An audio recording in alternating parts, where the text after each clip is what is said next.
पड़ोस के चाचा मुंबई में काम करते थे। काम करने के दौरान उनकी मौत हो गई। उनकी लाश को घर पर लाया गया और दाह संस्कार किया गया। चाचा के देहांत को 6 दिन हो चुके थे। पूरे घर में शोक का माहौल था। घर के अंदर उनकी पत्नी रो रही थी। बेटे अपने पिता के बिना जीवन की कल्पना नहीं कर पा रहे थे और गांव के लोग भी दुखी थे। घर में कोई न कोई आकर चाचा की अच्छाइयों की चर्चा कर रहा था। लेकिन एक दिन जब सभी लोग शोक मना रहे थे, अचानक एक गाड़ी उनके घर के सामने रुकी। यह गाड़ी किसी आम गाड़ी की तरह नहीं थी, बल्कि एक बड़ी काले रंग की बीएमडब्ल्यू कार थी। गाड़ी से बाहर निकला एक व्यक्ति जिसे देखकर सभी लोग चौंक गए। वह व्यक्ति उम्र में थोड़ा बड़ा था, परंतु उसकी आंखों में एक गहरी गंभीरता और आक्रोश था। उसका पहनावा साधारण था, लेकिन उसके चेहरे पर एक तरह का आत्मविश्वास था। वह धीरे-धीरे घर के अंदर आया और सभी शोक में बैठे लोगों के बीच आकर खड़ा हो गया। फिर उसने एक सवाल पूछा, चाचा के वारिस कौन है? यह सुनकर सब लोग चुप हो गए। यह व्यक्ति कौन था और क्या चाहता था? किसी को भी समझ नहीं आ रहा था। चाचा के तीनों बेटों खड़े हो गए। उनको लगा कंपनी वालों ने पैसे भेजे हैं। तब बड़े बेटे ने कहा, हम उनके बेटे हैं, आपको हमसे क्या काम है? व्यक्ति ने तीनों बेटों को एक गहरी नजर से देखा और कहा, मैं 24 साल पहले उनके साथ एक वादा किया था। वह मेरे शहर में नौकरी करते थे और उस समय उन्होंने मुझसे कुछ पैसे उधार लिए थे। अब वह रकम ब्याज सहित 15 लाख रुपए हो चुकी है। मुझे वो पैसे चाहिए।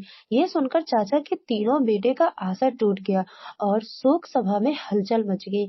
चाचा का बड़ा बेटा, जो एक सरकारी अधिकारी था, खड़ा हो गया और गुस्से में बोला, आपके पास क्या सबूत है कि मेरे पिताजी ने आपसे पैसे उधार लिए थे? व्यक्ति मुस्कुराया और बोला, मैं एक वकील हूँ। मैं मूर्ख नहीं हूँ कि बिना सबूत के किसी के पास आकर मांग करूँ। मेरे पास एक दस्तावेज है जिसमें आपके पिताजी ने उधारी की पुष्टि की थी और दस्तावेज मेरे पास है। बड़े बेटे ने घूरते हुए कहा, मैं किसी दस्तावेज को नहीं मानता। मेरे पिताजी के निधन के तुरंत बाद आपका अचानक आ जाना, यह सब धोखा लगता है। अगर मेरे पिताजी ने पैसे लिए भी थे, तो वह उधारी खत्म हो चुकी है। मैं आपको साफ इनकार करता हूँ, वकील ने धैर्य से जवाब दिया। तुम लोग यही कहोगे, लेकिन मैं अब इस बात का समाधान चाहता हूँ। अगर तुम लोग कर्ज चुकाने के लिए तैयार नहीं हो, तो मुझे कोर्ट का सहारा लेना पड़ेगा। चाचा का दूसरा बेटा, जो एक ठेकेदार था, जो बड़ी-बड़ी बिल्डिंग प्रोजेक्ट में काम करता था, खड़ा हो गया और बोला, अगर पैसे चाहिए तो पिताजी के जीवित रहते ही आते। हमें कभी नहीं पता कि पिताजी पर कोई कर्ज है। हम इस समय तुम्हारे खिलाफ खड़े हैं। वकील ने गंभीरता से कहा, मैंने इस समय तक का इंतजार किया क्योंकि मुझे पता था कि वह कर्ज चुकाना नहीं चाहते थे। अब मैं यह मांग करने आया हूँ कि आप लोग उनके कर्ज को चुकाएं, वरना मैं कोर्ट का दरवाजा खटखटाऊंगा। अब कमरे में सन्नाटा छा गया। चाचा के तीनों बेटे चुपचाप खड़े थे, लेकिन कोई भी निर्णय लेने की हिम्मत नहीं कर पा रहा था। तभी चाचा का सबसे छोटा बेटा राजू, जो हमेशा सादगी से रहता था, खड़ा हुआ। उसकी आंखों में एक दृढ़ता थी।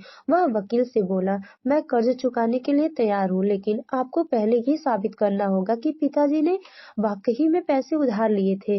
राजू की पत्नी, जो पहले से बाहर खड़ी थी, यह सुनकर अंदर दौड़ी आई और बोली, तुम क्या कर रहे हो राजीव? तुम हमारे पास कुछ नहीं है। तुमने कभी शिकायत नहीं की और हमेशा अपने भाइयों के पीछे खड़े रहे। अब तुम पिताजी का कर्ज क्यों चुकाना चाहते हो? राजीव ने अपनी पत्नी को शांत कराते हुए कहा, हमारे पास जो कुछ भी है वही मैं तुम्हारे साथ बांटूंगा, लेकिन पिताजी की इज्जत के सवाल पर मुझे कोई समझौता नहीं करना है।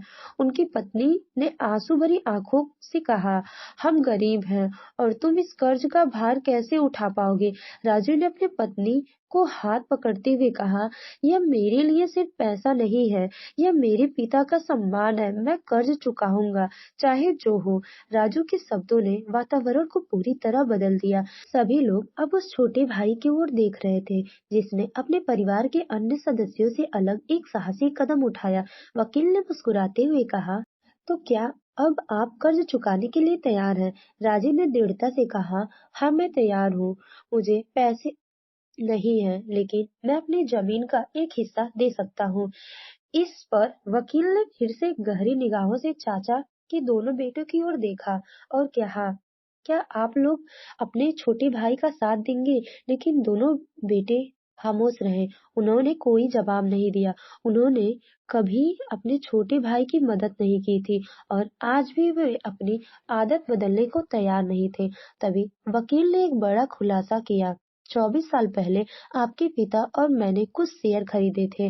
उस समय उनका मूल्य कुछ भी नहीं था, लेकिन अब वो शेयर बिक चुके हैं और उनका मूल्य बढ़कर 15 लाख रुपए हो गया है। इस रकम का सही हकदार राजीव है, क्योंकि उसने अपने पिता की इज्जत और कर्ज चुकाने की जिम्मेदारी ली। यह सुनते ही सभी लोग हैरान हो गए। चाचा के बड़े बेटे और उनकी पत्नियों के चेहरे उतर गए।